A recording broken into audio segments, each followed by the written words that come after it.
Welcome back to Two Trees in a Pod with Alyssa and Sam, where we talk about all things life and relationships and tie it all back to faith. Today, we are excited to talk about God's plan for you in 2024. Fitting since this is the first week of January. Let's get into it.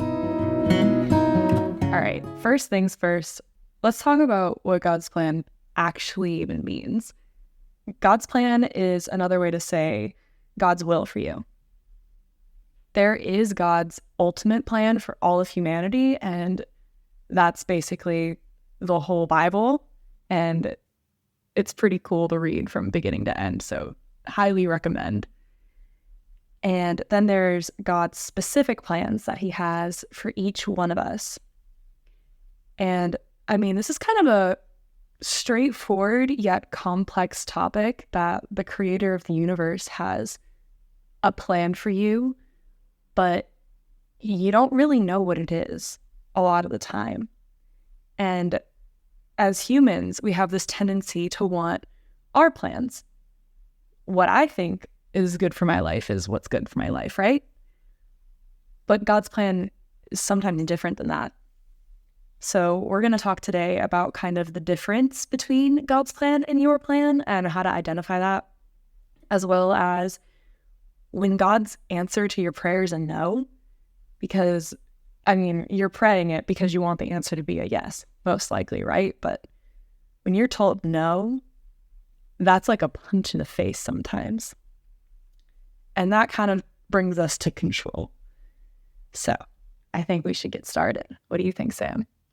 Yeah, let's dive in. This is, we're going to start this topic off with how God's plan is different than your desires at some points.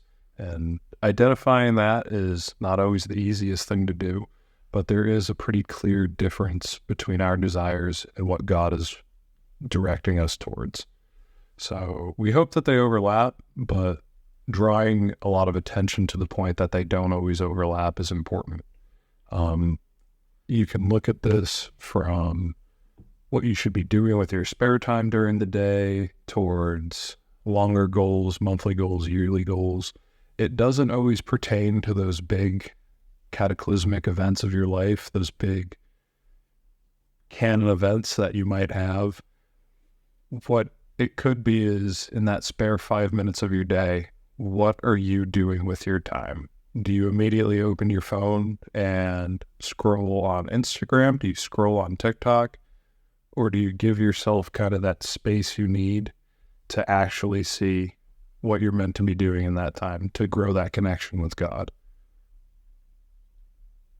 Yeah, and like going off of what you said about tiny moments throughout the day, I mean, we've heard of the butterfly effect, right? Like if you step on a butterfly now, like what an apocalypse happens 500 years from now or doesn't happen, that kind of thing. And that's just a small moment, right? Like the stepping on the butterfly. Can you imagine how many of those moments we have throughout our day? Maybe you forgot something and we're 5 minutes late to work or school, and you're pretty upset about that. It stressed you out. But maybe God wanted you on the road at that exact point in time to protect you from something, an accident. And that's kind of like what I think about a lot of the time when little tiny things aren't going my way. I got to remember that just because I wanted something to happen, no matter how small it was, doesn't mean that it's going to, and I mean, God's plans are greater than our plans. Makes me think of Isaiah 55, verses 8-9. My plans are not your plans, nor are your ways my ways, says the Lord. Just as the heavens are higher than earth, so are my ways higher than yours, and my plans than yours. When I hear this verse, I just think about like, wow, the creator of the universe, he made the stars, set them into place, and he's got a plan for me.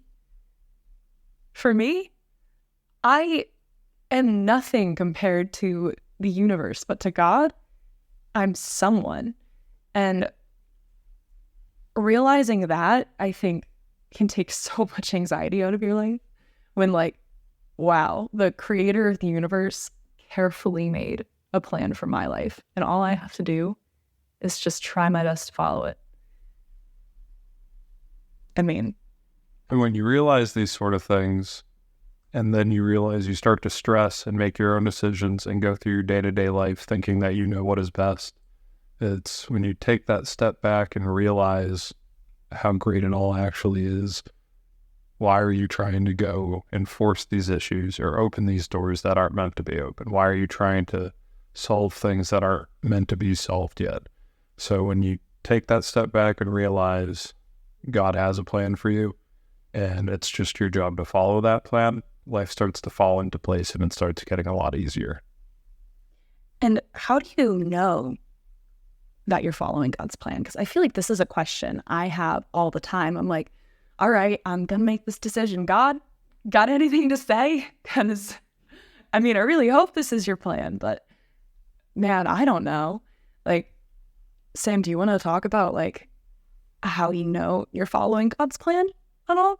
I mean, me personally, it comes from not trying to just make a decision based on maybe my own desires or my own, what do I get out of it? What do I want to have happen? Sometimes it takes just sitting in quiet and thinking and just kind of feeling where I'm being pulled towards.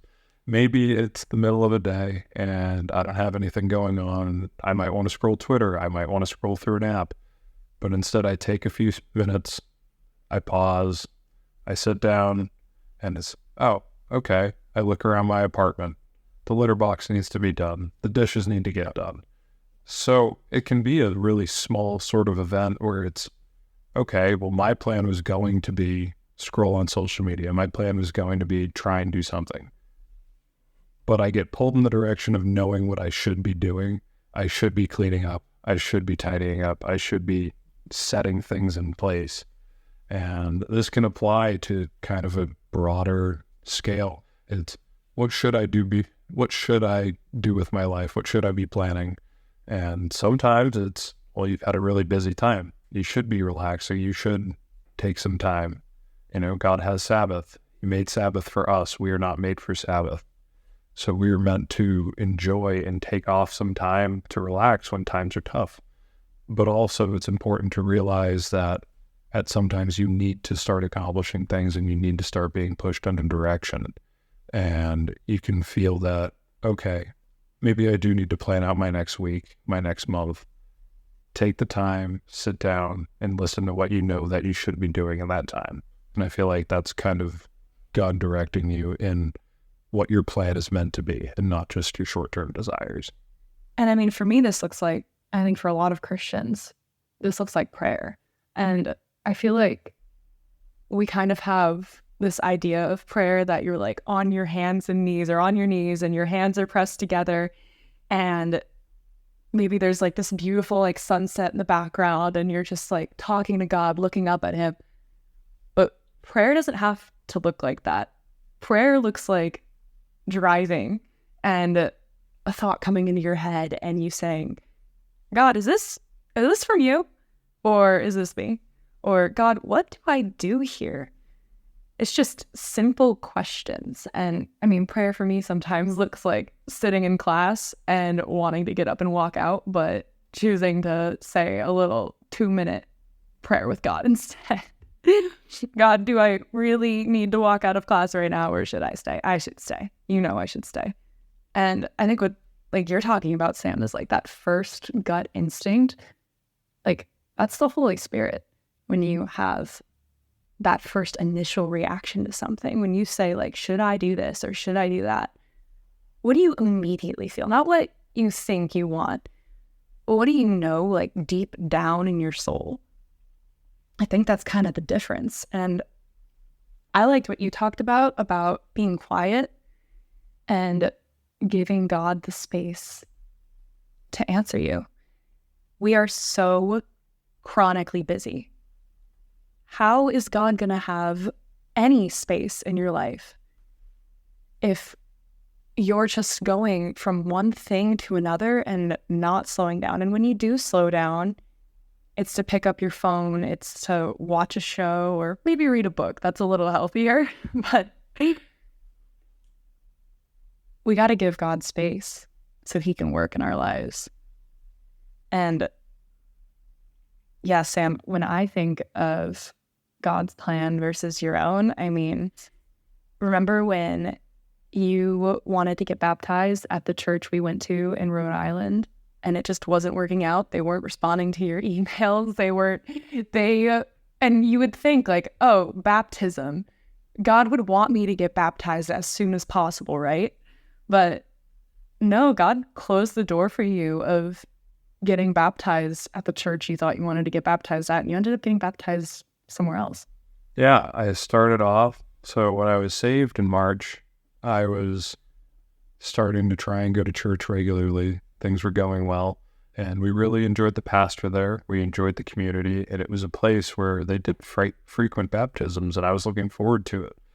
They have those Connect cards. They have the online websites. They have basically every way to sign up, and we signed up through all of them. And they just never responded. So I'm like, I'm excited to get baptized. I'm looking forward to it. Please baptize me. I'm looking forward to taking this next step. And they just never responded.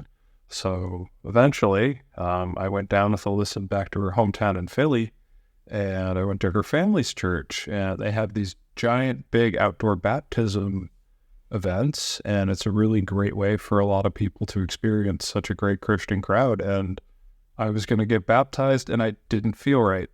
I was there, and the sermon just didn't sit with me right. It wasn't the right feeling, so baptism was something I wanted to have happen, and it just didn't. So I'm like, maybe next week. Well, they didn't host it next week, so maybe the week after that. And the week after that, it did happen. I sat down, and the music was perfect. The environment was perfect, and it was just meant to be that way. And it all kind of let up because the week before I broke one of my toes. It was a tough week, and I was struggling to walk around. And when I went into the baptism pool, I'm struggling to even get into the pool because of my broken toe, so I can't push off of it. But then it all worked out, and it was meant to be. And then less than 24 hours after that, I am going on a hike up a mountain and proposing with that same broken toe the day after I was baptized. So in the moment, months prior, I was wanting to get baptized. That whole time I didn't know when it was supposed to happen, what was going to happen. But when I look, hindsight's always 20/20, it worked out perfectly. I had the perfect environment surrounded by the perfect people with her family, with everything around me in this great setting. And then the day after I proposed, and it was just this amazing experience that I couldn't have planned better. So even in those times of uncertainty and when I think my plans aren't going correctly, they're actually going perfectly. I just can't see the bigger picture. And I think it's taking that space to reflect and realize that God is working and that his plan is perfect, and to realize that you aren't the end all be all. You don't know everything, and accepting that brings a lot more peace, knowing that it's already solved, and any problems that you face, he's already answered. And being told no, first of all, that's an amazing story. And it's kind of crazy because you would think that God would want you baptized immediately the second you're saved. But for whatever reason, whatever his plan was, those other opportunities weren't the right time. And maybe it's because your testimony that you shared when you were baptized to the crowd, maybe somebody in the audience needed to hear that. And maybe they weren't there before. And being told no and doors being closed that you really want open, even when you've got the purest intentions, like you being baptized, all those doors were closed. That is so hard. And as Christians, we still have to trust God, even when he tells us no. And as humans, being told no sucks, especially in instances when we've put incredible amounts of work into a project or into a job or into a friendship or relationship, and it just doesn't work out. part of God's plan is accepting the failures, accepting the no's, accepting the fact that when one door closes, it's because God has a million doors that he wants to open for you that can't be opened without that other door being shut. Well, think about, this last year in general, starting with the end of 2022 and the whole year of 2023, what your career path has looked like and how hard you were working in some directions just for God to say no, and how hard it is to accept that sometimes. So why don't you give some background on what happened this last year? Yeah, in 2022, in the fall, it's November, my volleyball season has just ended, and I was a senior in college, so I'm supposed to be done. No eligibility, right? Though I did have a year of eligibility, and we'll get back to that. And eligibility in sports is basically an allotted time clock that the NCAA gives you to compete. And you get 4 years, but with COVID, you get an extra year. So we'll get back into that. But I was so dead set on going into the workforce after graduation. I thought I had this great job that I had worked so hard for in the interview process. Guys, this was 5 interviews that I went through. I made it to the final round. 2 months of interviews, 5 rounds. That's ridiculous, right? And you make it to the final round, you're like, wow, I got this in the bag. Like, I got this job. This was so great. And I thought I killed that final interview. Well, email comes in, not a phone call, so already a bad sign. We regret to inform you, we've decided to go with another candidate, ... Thanks for applying, ... We'll keep you in mind for any future roles. And I'm just like, wow. That was my only option. That was everything I had planned. And it's just gone. What do I do now? I'm graduating soon. Jobs have already been offered. I mean, at least at our school, I think the culture was everybody has a job by Thanksgiving break. And that was clearly not going to happen for me, as it's November and I'm getting denied from the job I thought I had completely secured. And I cried about this. This was terrible. I go home for Thanksgiving break, all the relative questions. So what's next? I don't know. I just got denied from a job and I'm really upset about it. Thanks for asking. I don't know what's next. And your questions are really stressing me out. I come back and I start thinking about this extra year of eligibility that I had from the pandemic. And that's to play volleyball. And I knew that it wasn't going to work out at Bryant. They didn't have the spot for me on the team. They had the spot, but they didn't have what I needed financially. And I was like, what if I go in the portal?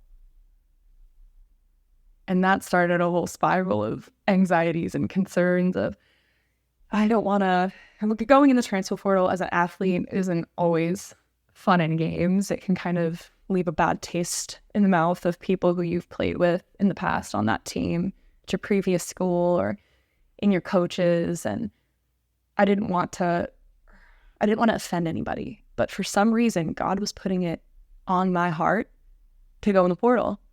And I tried to keep an open mind about it and just kind of see what happens. And within 24 hours of being in the portal, a coach that I have known for a long time that has now found himself coaching University of New Hampshire volleyball team reached out to me and expressed interest. And I mean, the situation was just perfect. And it had everything in the opportunity that I thought I wanted at that time. What I didn't know, why God was pushing me in that direction, is the community that we have here.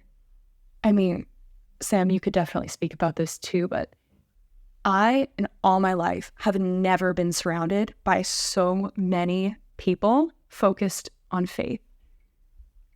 Within a couple weeks of living here, we're plugged into a church community, we're plugged into a small group, and these people, They will not let you fall away from Christ. They will check up on you. They are amazing. I am so inspired by everyone here and their fire for Christ. And it's just been, I mean, your first friend here, Sam.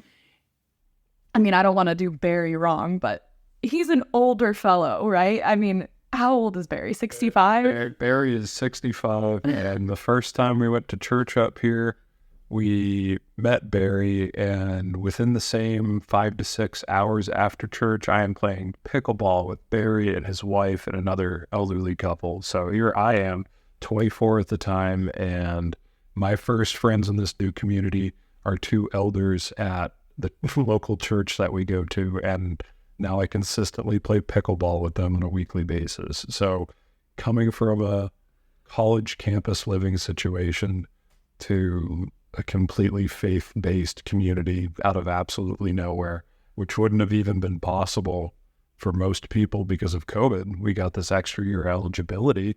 We couldn't have even imagined, if we were planning our life out, that this was even an option, because it legitimately could not have been an option at the time we met. So it's crazy how much things can change, all for the greater good. And now we're plugged into these church sessions. We're going every single week, and we know a big community here. We have these Bible sessions, these studies with students, with elders, with all these groups, and it's just such a great Christian community that we would not have even been able to plan or think about, a year ago, 2 years ago. I mean, I'm going to prayer groups in the morning, and I mean, I have been praying for Christian friends all my life, and I've got a few good ones, but I didn't have this big community where, like, you're going to Bible study with them every week, you see them at church, you're praying with them in the morning, they're praying for you, you're praying for them. And it's just, what perfect timing that you were saved in 2023, and here we are at the end of 2023. I mean, this episode's coming out in 2024, but here we are right now, and look what God has done with a situation that would have been impossible just a couple of years ago. Me playing volleyball for a 5th year without a red shirt. And because of that opportunity, God is just expanding our hearts and our minds. And I'm so glad that I surrendered the control of my whole job situation. And I feel like I'm about to go through this whole scenario again now with me graduating again. But that just means God's got some amazing plan in store for me. And I think to leave this topic of closed doors on a spiritual note, we look to Proverbs 3:5-6. Trust in the Lord with all your heart and lean not on your own understanding. In all your ways, submit to him, and he will make your path straight. And I think this is a verse that just really segues us well into our next topic, which is, you guessed it, surrendering control.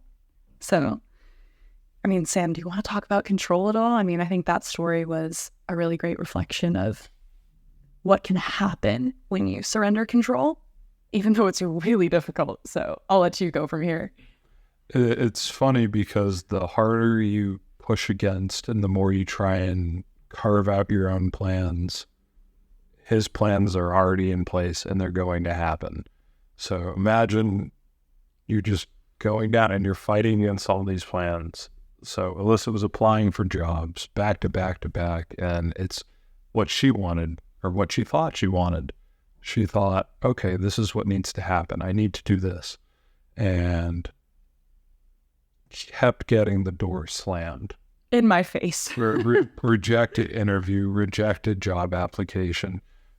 And now we love our lives. We're so happy to be up here, and none of that would have even been possible if God just let her desires in the moment take over. So even though it might not make sense to us in the time, when we do surrender our plans to God's will, it makes our life so much easier.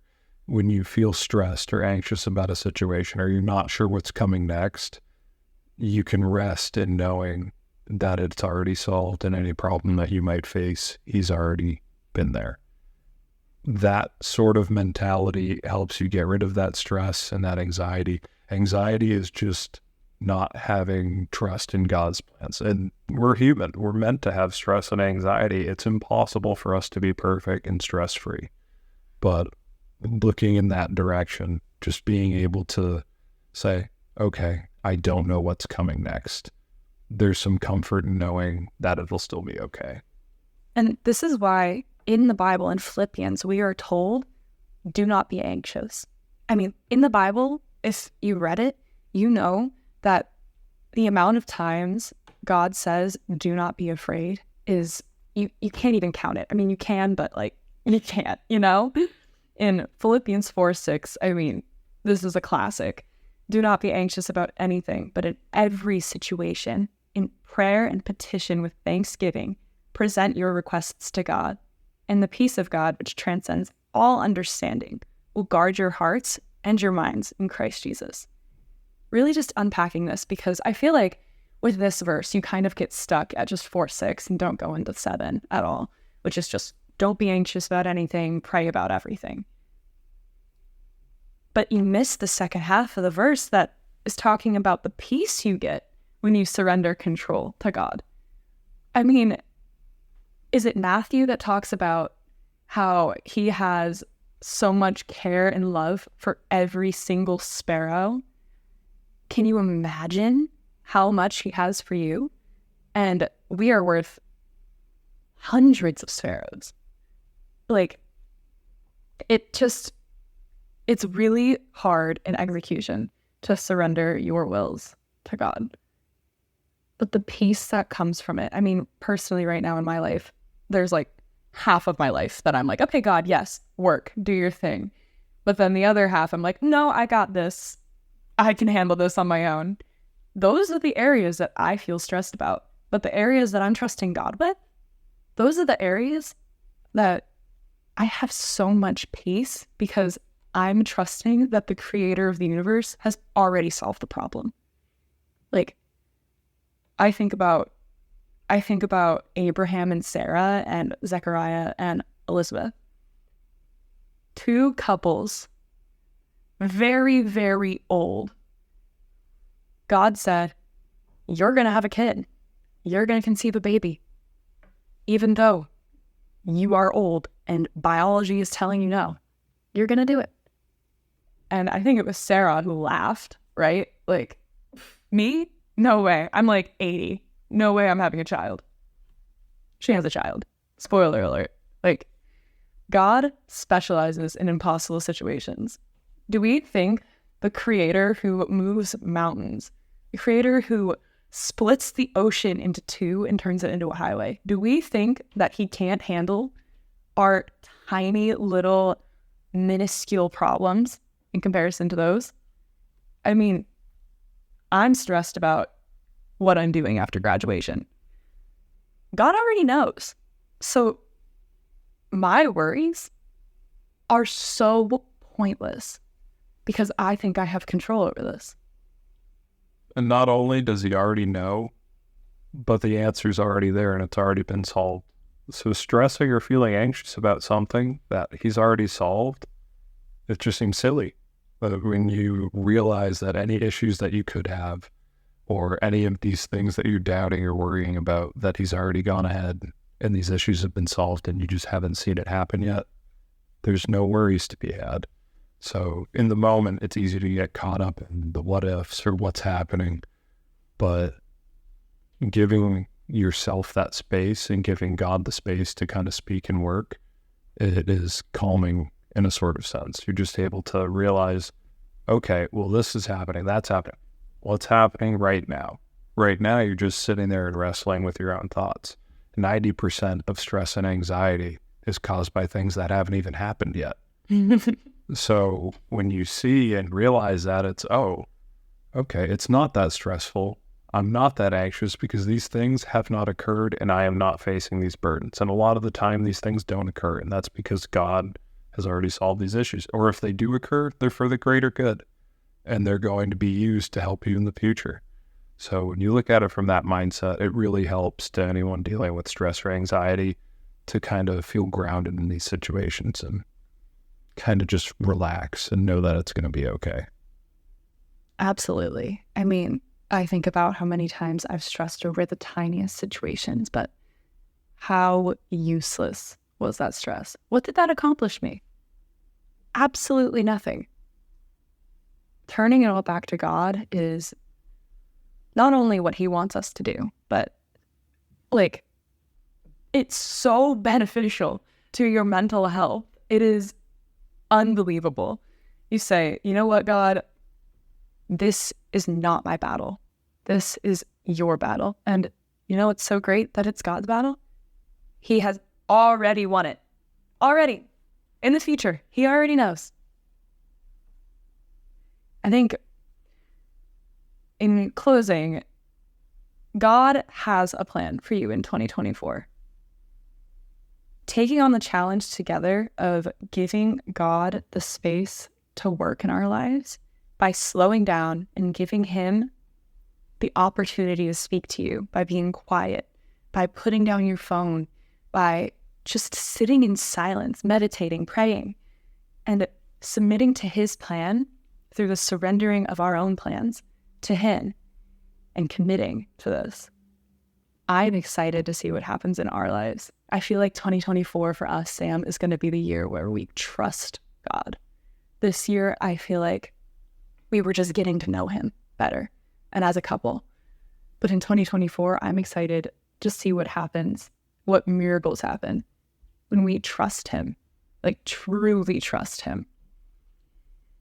And I think it's going to be important to remember that we're asking for answered prayers, and sometimes the answer is no.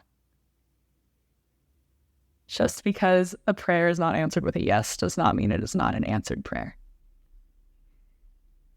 And going back to control, let go of what is holding you down. Let go of control.